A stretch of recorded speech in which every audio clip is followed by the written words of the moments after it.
एक छोटे से गांव में एक पुराने घर के आंगन में एक बड़ा सा पीपल का पेड़ था। उसी पर लटका था आसमानी रंग का झूला, जैसे उस पर रोज कोई झूलता हो। वो झूला खुद ही आगे पीछे हो रहा था, जिससे आते जाते लोगों की नजर एक बार उस पर पड़ ही जा रही थी। गीता, एक 15 साल की बच्ची भी उधर से होते हुए अपने मामा के यहाँ जा रही थी। मामा, ये क्या है, इतना चमक रहा है? ये झूला है बेटा, तुमने शहर में भी तो देखे होंगे ऐसे झूले। हाँ, देखे तो हैं, लेकिन इतना बड़ा झूला, और इस पर कोई झूल भी तो नहीं रहा। ऐसा क्यों है मामा? गांव में बच्चे नहीं हैं क्या? बहुत सारे बच्चे हैं मेरी गुड़िया, लेकिन सब तुम्हारी तरह चंचल नहीं होते हैं। चलो गीता, खेलने चलते हैं बगीचे में। हाँ चलो, मजा आएगा। वहाँ क्या क्या है? वहाँ पेड़ पौधे झूले सब कुछ हैं। तुम चलो तो सही। गीता और टीना बगीचे में चले जाते हैं। वो बगीचा बहुत ही सुंदर होता है। बताओ कैसा लगा तुम्हें बगीचा? मैंने जैसा सोचा था उससे भी ज्यादा सुंदर है ये तो। मैंने बोला था ना तुम्हें। लेकिन गीता का मन उस पुराने घर के आंगन में लगे झूले पर झूलने का था। सुनो टीना, वो पुराना घर है, उस घर में एक झूला है। क्या तुम मुझे वहाँ लेकर जा सकती हो? मैं लेकर तो जा सकती हूँ, लेकिन पता नहीं क्यों कोई ज्यादा वहाँ पर जाता नहीं है। गीता और टीना वहाँ पहुँच जाते हैं। झूला अभी भी खाली होता है, दूर दूर तक कोई नहीं। चलो गीता, अब तो देख लिया ना पास से, अब चलो यहाँ से। अरे रुको ना, एक बार झूल तो लूं। तुम मुझे आगे से ही धक्का दे दो। टीना गीता को आगे से धक्का देती है, लेकिन झूला आगे की तरफ ही हिलने लगता है, जिससे टीना गिर जाती है। गीता उसको उठाने के लिए उतरने की कोशिश करती है कि तभी उसके कंधे पर एक भारी हाथ पड़ता है। वो एक चुड़ैल का होता है। तुम कौन हो? मैं आज से तुम्हारी सहेली, चलोगी ना मेरे साथ? नहीं, मुझे कहीं नहीं जाना, मुझे मेरे मामा के पास जाने दो। और एकदम से वो तीनों गायब हो जाती हैं। गांव वाले उन्हें बहुत ढूंढते हैं, लेकिन वो दोनों नहीं मिलती।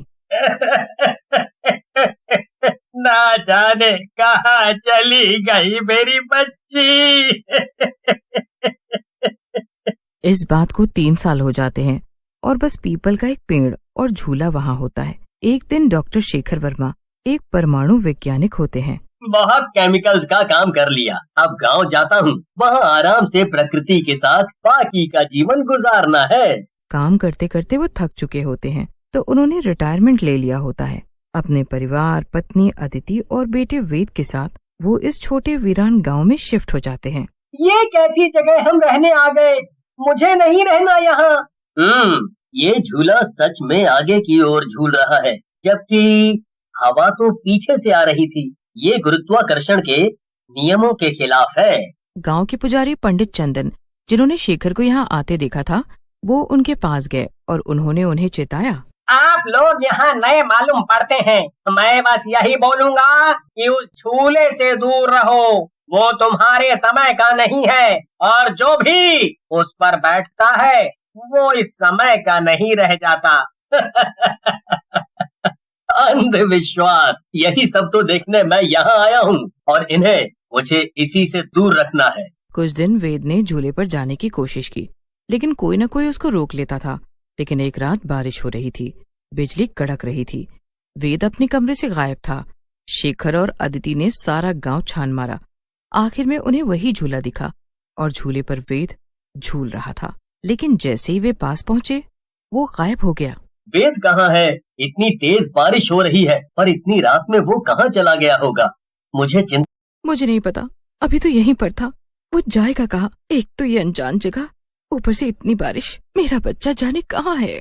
अदिति रोने लग जाती है और शेखर वेद को ढूंढने निकल जाता है। रास्ते में जाते हुए उसको वो आसमानी झूला दिखता है, जो उसके सामने एक बार तेजी से झूलता है, फिर एकदम से रुक जाता है। शेखर को महसूस होता है जैसे उसके पीछे कोई खड़ा है। वेद को ढूंढ रहे हो? वो अब मेरे पास है। कौन है? कहाँ है मेरा बेटा? वो तो गया, अब नहीं मिलेगा कभी। फिर वो चुड़ैल एकदम से गायब हो जाती है। शेखर अगले दिन उस पंडित को ढूंढता है। तब पंडित चंदन उसे सच बताते हैं। 100 साल पहले इस गांव की एक लड़की थी माया, वो बहुत सुंदर थी, लेकिन तंत्र मंत्र की साधना में डूबी रहती थी।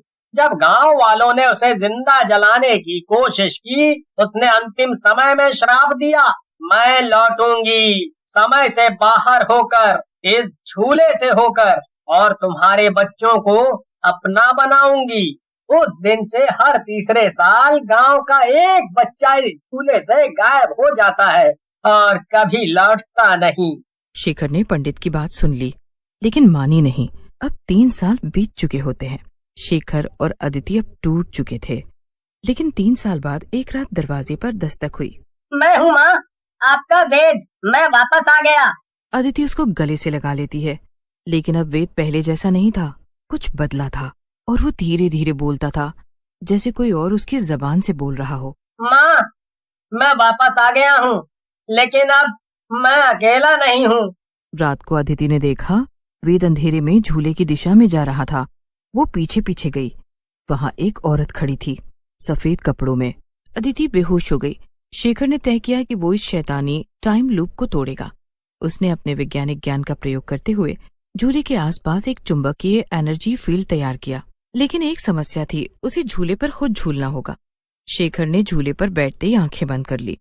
जैसे ही झूला आगे बढ़ा, वो एक अंधेरी सुरंग में चला गया और हर ओर छोटे छोटे बच्चों की चीखें। ये क्या? ये कौन सी जगह है? मैं ये खेल खत्म करूंगा। मैं भी साइंटिस्ट हूँ। मैंने कुछ ऐसा बनाया है जो तुम्हारा खेल खत्म कर देगा, और तुमने जिन बच्चों को चुराया है वो सब वापस आ जाएंगे। उससे पहले मैं तेरी जान ले लूंगी। चुड़ैल गुस्से में उसकी तरफ जाती है और एक हाथ से उसकी गर्दन दबाने लगती है। शेखर का दम घुटने लगता है, लेकिन शेखर हारता नहीं है और वो बड़ी मुश्किल से अपनी जेब से एक डिवाइस निकालता है, जिसे उसने टाइम ब्रेकर कहा था। उसने जैसे ही डिवाइस चालू किया, पूरा टाइम लूप कांपने लगा।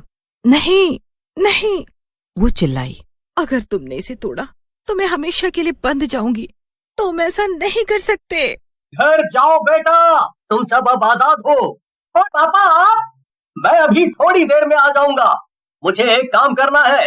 आप लोग जाओ बेटा। वो एक एक कर सारे बच्चों को वापस भेज देता है।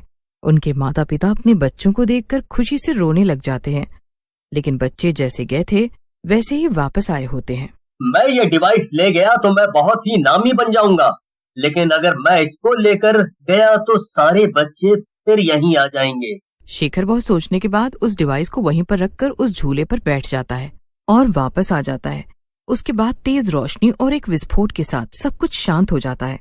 अब वो आसमानी झूला तो हिलता नहीं था। अदिति ने जब आंखें खोली, वेद उसके पास था, सामान्य, मासूम और पूरी तरह ठीक। और शेखर भी मुस्कुरा रहा था। गांव का झूला अब टूट चुका था और माया अब सिर्फ एक नाम थी। लेकिन कहते हैं ना, अगर किसी रात हवा उल्टी दिशा में बहने लगे और कोई झूला आगे की ओर झूलने लगे, तो समझ लेना माया वापस आ रही है।